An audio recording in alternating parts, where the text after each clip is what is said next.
Hello everyone. Today we talk about how to fix the app of trades. Here we go to settings. Then we click on apps. After that we search the app trades and we click. Then you will on for stop. After that we go to storage. Then we click on clear cache.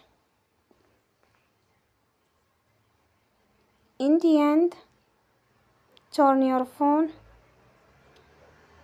and you will restart your phone again.